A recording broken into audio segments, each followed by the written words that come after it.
क्या नाम है आपका? स्वप्निल चौधरी। स्वप्निल, कहाँ के रहने वाले हो? उत्तर प्रदेश, रायबरेली। रायबरेली के रहने वाले हो। बजट देखा आज आपने? हाँ, बजट आया है। उसमें क्या अरविंद कहो? केजरीवाल जी की शिकायत भी आई है। निर्मला सीतारमण का ये पांचवा बजट है। और वो एक तो मतलब चुनाव के बाद का था, तो चौथा पूर्णकालिक है और ये पांचवा। हाँ। और कैसा लगा? बजट में ठीक है, और बजट ओवरऑल भारत के हिसाब से तो बहुत ही बड़ा बजट है। ये ऐतिहासिक बजट है इस बार का। और सभी राज्यों को हिस्सेदारी बहुत अच्छे तरीके से दी गई है। और इसी प्रकार अगर देश को लेके चलेंगे तो ये देश काफ़ी उत्थान करेगा। और निरंतर भारत की शक्तियाँ बढ़ रही हैं, जो कि हम काफ़ी इंडेक्स देख रहे हैं। पावरफुल इंडेक्स में वाई में तीसरे नंबर पर भारत आ गया, चीन को भी पिछाड़ दिया है। तो इसी हिसाब से अगर भारत का कार्य चलता रहेगा तो हम लोग अपने पड़ोसी देश और अपने आंतरिक सुरक्षा के बल पे हम लोग कुछ आगे जा सकते हैं, और इसी तरीके से भारत की तरक्की होती रहेगी। कुछ ऐसे विपक्षी दल भी है जो इस बजट की तारीफ कर रहे हैं। फारूक अब्दुल्ला है, कार्ति चिदम्बरम, उन्होंने कहा कि हर वर्ग के लोगों को इसमें शामिल किया गया है। इनकम टैक्स की बात हो, 9 साल से इंतजार था, वो 5 लाख से बढ़ा के 7 लाख जो है रिबेट कर दिया गया। एक बहुत बड़ा तबका जो है वो उसको उससे कहीं ना कहीं लाभान्वित होंगे उससे। नहीं, इस बार का बजट निर्मला सीतारमण जी का एक बहुत ही शक्तिशाली बजट है। इसमें सभी वर्ग को लेके चला गया है। इसकी वजह से विपक्ष को भी तारीफ की पुलवान। लेकिन कुछ नेता लोग हैं जो हमेशा विपक्ष में रहेंगे, मतलब कोई अच्छे कार्य की भी आलोचना करने से वो लोग पीछे नहीं हटते हैं। जैसे कि 370 आर्टिकल आया था, उसमें भी बहुत लोगों ने टिप्पणी की थी। अरविंद केजरीवाल जी की शिकायत है, लेकिन फिलहाल वो तो विपक्ष में हैं, तो कुछ ना कुछ तो बातें बनेंगी। इसमें अगर बात की, केंद्रीय बजट रहता है, पूरे राष्ट्र को देख के बजट बनाया जाता है, उसमें अरविंद केजरीवाल कह रहे हैं कि दिल्ली के साथ सौतेला व्यवहार हो गया। वो अरविंद केजरीवाल जी की मानसिकता ये हो चुकी है कि वो विपक्ष में कांग्रेस को रहने नहीं दे रहे हैं, वो विपक्ष बन के अपना सामना कर रहे हैं। तो इसी वजह से वो काउंटर करने में हमेशा, बीजेपी को काउंटर करने में वो बड़ी भूमिका निभाते हैं। इसी प्रकार से वो हमेशा किसी न किसी मुद्दे को छोटा मुद्दा बड़ा बनाते हैं। फिलहाल उनका कार्यकाल तो बहुत अच्छा है अरविंद केजरीवाल जी के, लेकिन कुछ वो सेकंड पोजीशन पे आने के लिए वो कुछ अत्यधिक प्रयास कर देते हैं, जिसके लिए कभी कभी उनको आलोचना का शिकार भी करना है। इस मुद्दे में भी उनके साथ शायद यही हो रहा है। चलिए, एक आखिरी कमेंट लेना चाहूँगा लास्ट संक्षिप्त में। जैसा आपने कुछ इंडेक्स का जिक्र किया कि उसमें इंडिया आगे बढ़ रहा है, कल ही IMF इंटरनेशनल मॉनेटरी फंड का भी एक प्रोजेक्शन सामने आया है जिसमें इंडिया सबसे तेज़ी से ग्रोथ करता हुआ दिखाया गया है, +6.1 से। अमेरिका 1.4 है, ब्रिटेन -0.6 है, चीन 5.2 है। इंडिया को सबसे आगे दिखाया है दुनिया भर के देशों की तुलना में। इंडिया अगर इकोनॉमिकल पावर की बात करें तो वाकई में भारत तरक्की की ओर बढ़ रहा है।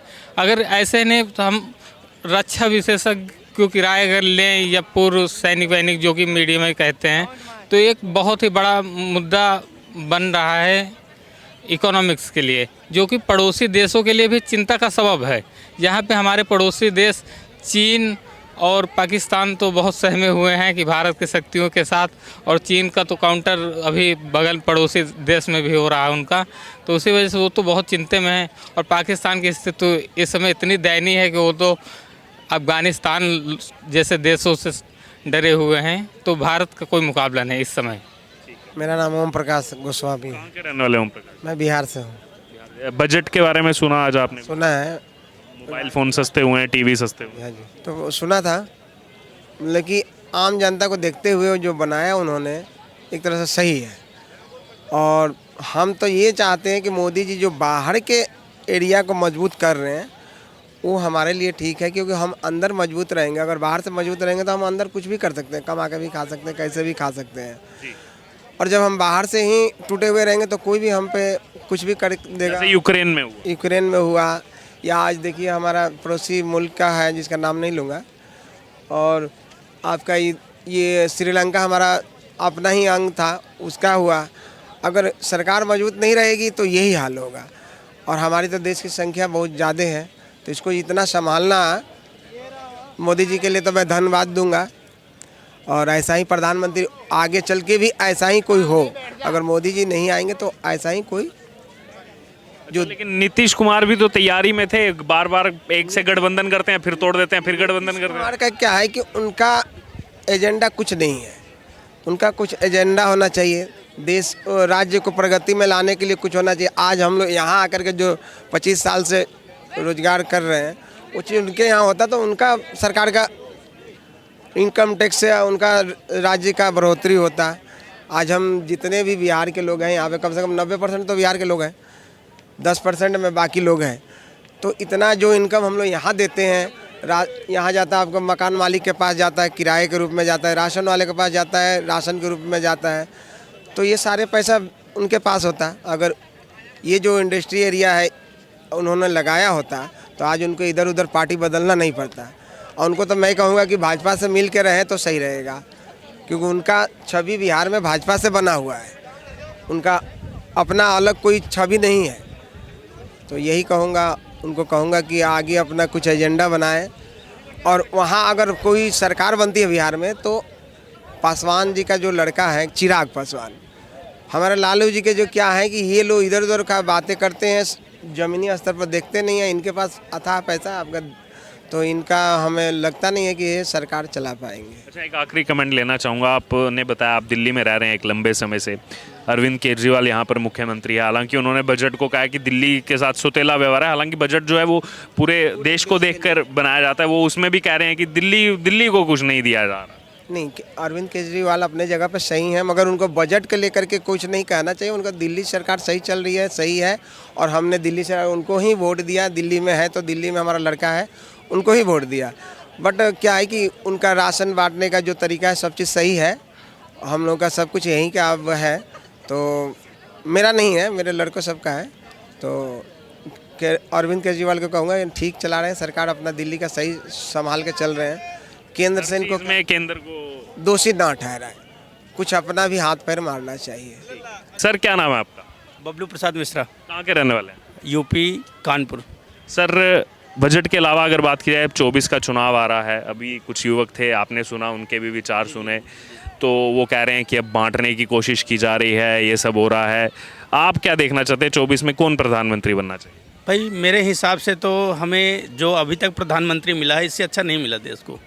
और मोदी जी जो कर रहे हैं बहुत अच्छा कर रहे हैं। मैं किसी पार्टी से नहीं हूँ, बिल्कुल बिल्कुल जी, बट मुझे बहुत अच्छा लगा यहाँ के आप अंदर जाके मैं घूम के आया, इतना अच्छा लगा। हमारे देश के जो लोग शहीद हुए उनके नाम लिखे हैं सुनहरे अक्षरों से, गर्व महसूस होता वार मेमोरियल में। बराबर, उनमें उसको देख के गर्व महसूस हुआ सर कि कितना अच्छा काम हो रहा है। ऐसा कभी नहीं हुआ, इतने दिन से कांग्रेस की भी सरकार थी, वो भी कुछ कर सकते थे, नहीं हुआ ना, अभी हुआ। सुभाष चंद्र बोस जी की प्रतिमा भी लगाई गई है यहाँ पर। इतने सालों से उनको वो सम्मान नहीं मिला, क्योंकि भारत की आज़ादी में बहुत बड़ा रोल है सुभाष चंद्र बोस और INA का। वो सम्मान अब उनको मिल रहा है, कैसे देखते हैं? बहुत अच्छा, ये बहुत अच्छी सोच है। ऐसे ही सब जो इन्होंने दबा रखा था ना कांग्रेस वालों ने, जो अब हमारे ओरिजिनल लीडर हैं, जो इनको फ्रंटशिप में लाया जा रहा है, ये सब देख के ये लोग जल रहे हैं। ऐसा कुछ नहीं है, ये सब गौरव की बात होना चाहिए, हमारे देश के लिए बहुत अच्छी बात होनी चाहिए, मैं तो कहता हूँ। और जो राहुल गांधी ने भारत जोड़ो यात्रा निकाली, उसका कुछ फ़र्क? मुझे तो नहीं लगता कि उनके अंदर अभी इतनी बड़ी रिस्पॉन्सिबिलिटी दी जाए। मैं उसका कुछ ऐसा, हमारा देश कहाँ मतलब कोई अलग थोड़ी था जो जोड़ो यात्रा शुरू की गई। वो अपना एजेंडा चला रहे हैं, वो उनकी थिंकिंग है।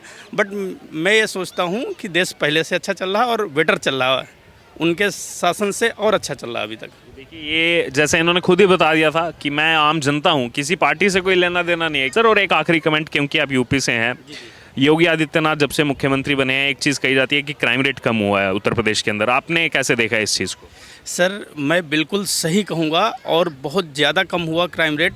क्योंकि जैसे मैं जहाँ रहता हूँ एकदम देहात में रहता हूँ, वहाँ से मार्केट भी अगर जाना है कुछ लेने तो 18-19 किलोमीटर जाना। पहले सड़कें टूटी होती थी, लाइट का, बिजली जिसे बोलते हैं, हम लोग अपने गांव में लाइट बोलते हैं उसको शुद्ध।